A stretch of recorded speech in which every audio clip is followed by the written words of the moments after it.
So what is the key element of getting a post-inspection together? Well, actually there's several of them, and I'm going to give you a couple of tips on how to work with post-inspections with buyers and sellers.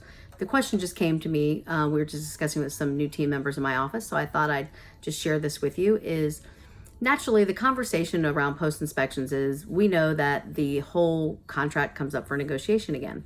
And sometimes what a buyer thinks is important isn't necessarily what a seller thinks is important. However, the buyer, unfortunately or fortunately, is kind of in the driver's seat. So it's really important for you. Tip number one is to make sure that you have a good working relationship with the other agent. Other agents are working with buyers and sellers too. So it's often important to say things like, I know you're representing your client's best interest. However, I'm sure you've been in this position before. You've represented other sellers and other buyers who feel, the same way my client does. So let's try to work together on this and make a win-win. Tip number two is when you're talking with your seller or buyer, it's really important that you try to explain the other side of the conversation or the other side of the transaction's opinions too, because as I mentioned, a buyer sees it one way, a seller sees it another, and somewhere hopefully in the middle, there's going to be a happy medium. Sellers really want to know that you're fighting for them to try to get them the most money, and buyers want to know that you're fighting for them to get the safest house possible. So it's a fine line that you have to walk, but it can be done.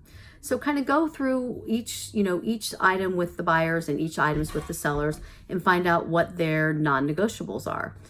With the buyers, it's okay to ask for everything, but have a plan B. Like know what is important to the buyers and what's not, and what they're going to be able to give on, and then that way you can negotiate the best for your client.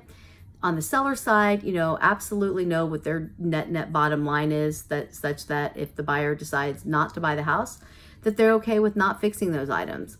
Step number three is it's really critically important to tell your clients honestly, the both sides, that the seller may not fix anything, and I know you really want this home, or that tell the sellers that the buyers are in the driver's seat. Like if they can walk because you won't fix that nail pop in the roof, which typically isn't a big deal, but ultimately over time could leak.